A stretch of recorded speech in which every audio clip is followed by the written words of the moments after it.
Go yard. I got so much motherfucking design on right now.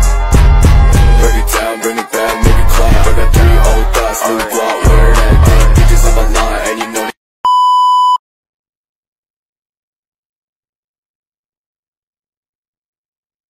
Assalamualaikum warahmatullahi wabarakatuh. Perkenalkan, saya Septrilia Eva Putri dengan NPM 21411167 dari kelas manajemen 21 gabungan.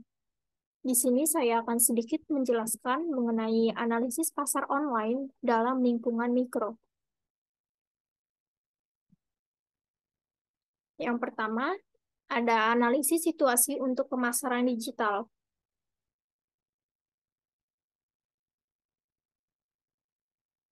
Analisis situasi untuk pemasaran digital itu dibagi menjadi 2. Yang pertama ada strategi pemasaran digital, dan yang kedua ada rencana pemasaran digital.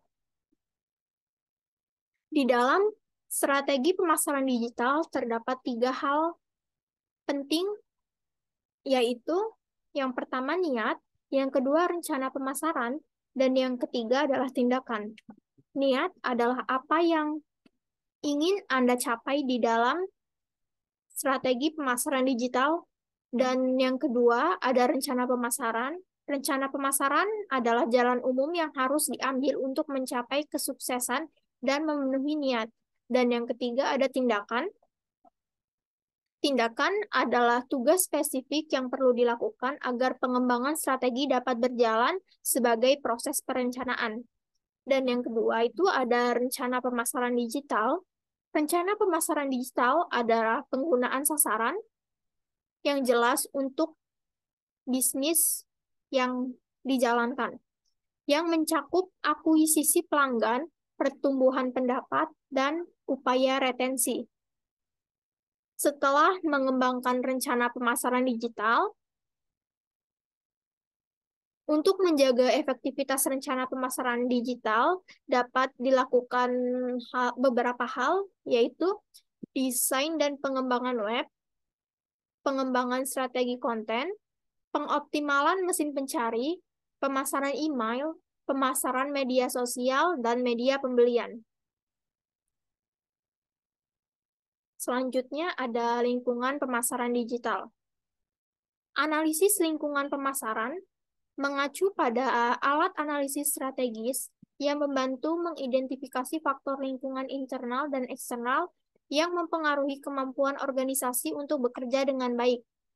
Dalam analisis lingkungan pemasarannya, pemasar strategis harus mempertimbangkan faktor mikroekonomi dan faktor makroekonomi selama proses pengambilan keputusan, karena kekuatan ini mempunyai pengaruh besar terhadap keberhasilan sebuah kampanye pemasaran digital. Selanjutnya ada memahami pelanggan dalam pemasaran digital. Saat ini, perkembangan teknologi informasi yang begitu pesat menuntut perusahaan harus dapat memenuhi apa yang menjadi kebutuhan dan keinginan pelanggan. Bagi pemasar, memahami perilaku konsumen adalah hal penting dalam merumuskan strategi pemasaran. Artinya, pilihan perusahaan terhadap strategi pemasaran apa yang akan mereka kembangkan tergantung pada bagaimana pemasar memahami perilaku konsumennya. Memahami perilaku konsumen dapat memberikan arah perusahaan dalam mengembangkan produk baru atau layanan baru, menciptakan keunggulan kompetitif dibanding dengan para pesaingnya, menentukan strategi harga, membangun saluran pemasaran terintegrasi secara strategi, dan strategi tersebut perlu dipertimbangkan oleh sebuah perusahaan dalam mempertahankan para pelanggannya.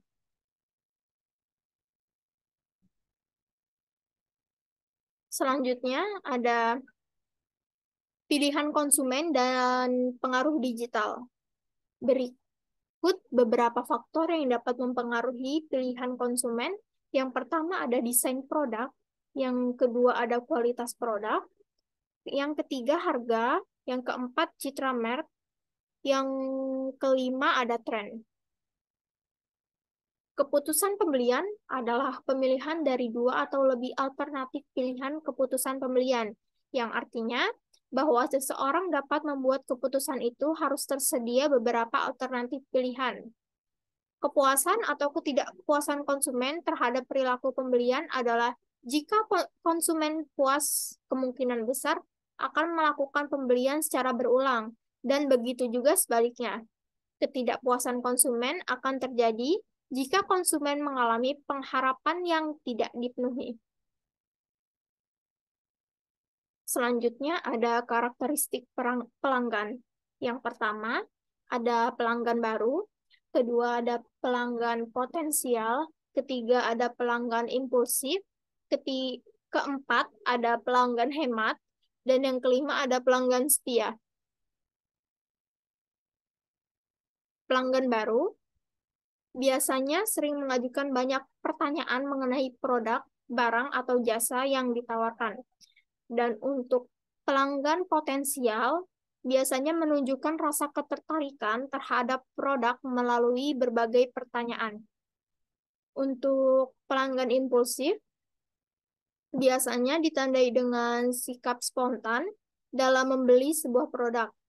Dan untuk pelanggan hemat, biasanya lebih menyukai berbagai produk yang sedang diskon, cashback, atau promo lainnya. Biasanya pelanggan hemat ini hanya membeli produk saat sedang promo. Dan untuk yang kelima itu ada pelanggan setia. Biasanya pelanggan itu tidak mau berpindah ke produk lain. Dan pelanggan setia itu akan merekomendasikan produk yang sering digunakan ke orang-orang terdekatnya tanpa diminta. Sini ada pengertian pesaing dan pemasok. Pesaing, menurut David, pesaing adalah perusahaan yang menawarkan produk dan jasa sejenis di pasar yang sama. Dan pemasok, menurut Fauzi, pemasok atau yang biasa disebut sebagai supplier merupakan suatu perusahaan atau individu yang menyediakan sumber daya yang dibutuhkan oleh perusahaan dan para pesaing untuk memproduksi barang dan jasa tersebut. Selanjutnya ada struktur saluran baru. Struktur saluran baru dalam konteks bisnis merujuk pada cara perusahaan untuk mengorganisasikan dan mengelola saluran distribusi atau distribusi produk yang baru.